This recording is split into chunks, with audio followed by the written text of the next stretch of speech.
सुशांत कुमार यादव जी के एक जन्म के शुभ अवसर पर गणेश भगवान का स्तुति कि बाबू का हमारा दिन दोगुना रात चौगुना हो। जय गणेश मंगल करने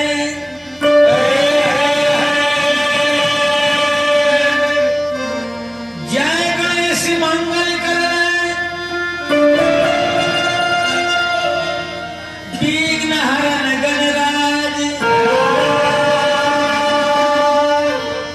एक दंत करिवर बदन सीधा करहु मामा।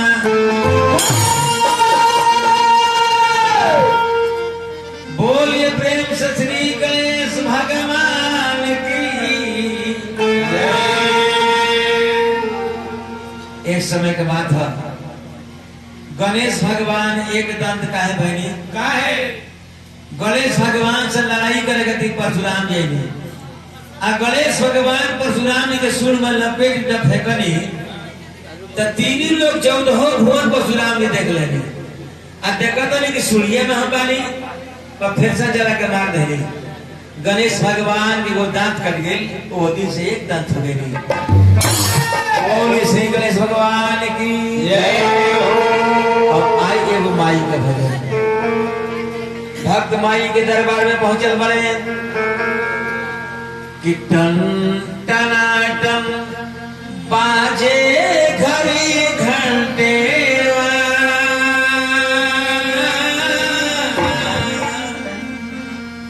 भक्त कल है कि टन टनाटन बाजे घड़ी घंटे मंदिरा चमके हो माई।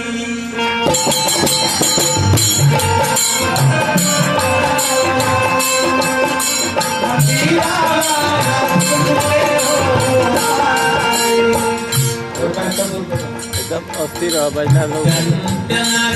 बाजे घड़ी घंटे मंदिरा चमके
भक्त है मां पुस्तक बीना हंस सवारी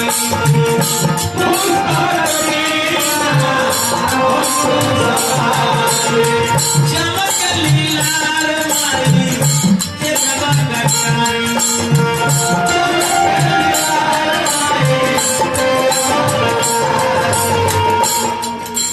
भक्त लोग आइल बड़ रौर शरणमा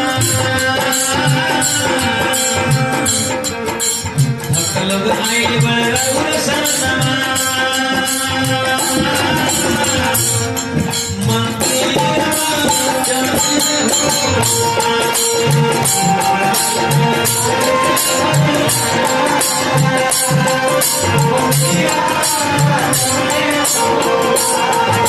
भगवान से मानी सिंह नंदलाल चौधरी जी बबुआ के दादा हजारों पुरस्कार मिले बने भगवान से प्रार्थना करें सुशांत बाबू के दिन दुगुना आरा चौगुना हो आइल बड़े रउर सनमा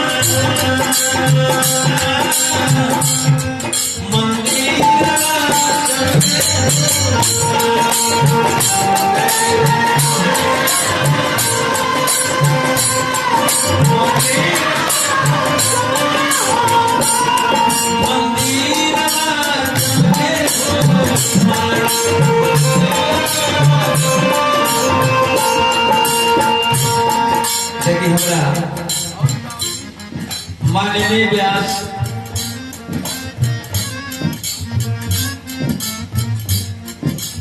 हमारे भतीजा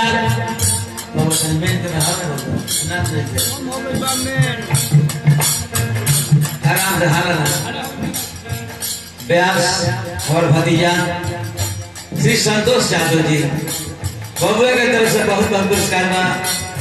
भगवान से प्रार्थना करें बाबू लोग के दिन दुगुना रात चौगुना को जहाँ ही लो जाओ धर्म पे ध्यान न रहे आधरा कया करने लो गोढ़िया के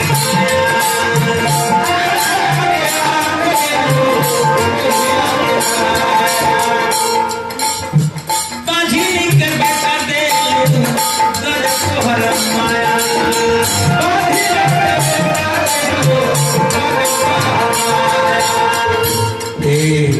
संतोष बाबू लेकिन बड़ी दूर से आई हरेंद्र भाई सब कलाकार के जे बोला के सम्मेलन करावला कोनो कार्यक्रम हरेंद्र भैया के भाई हमार बाबू के नाम शिपू यादव जी एक सेकंड यादव के करा कहे जरा 100 कौन बोलना पुरस्कार में 100 रुपया 3 गो महापुरुष के नाम के पहिलका अक्षर के अंश लेके यादव शब्द बनल य से यशोदा आ द से देवकी और व से वासुदेव तीनों आदमी के नाम के पहिलका अक्षर के अंश लेके यादव शब्द बनल इस हार्दिक अभिनंदन नमस्कार करते निकल किया हरा गया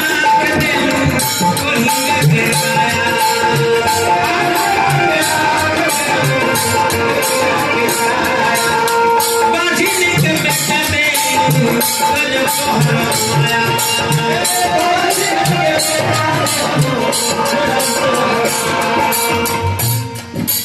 गुरु हो तूफान जी के पूजिल चरण गुरु हो तूफान जी के पूजिल चरण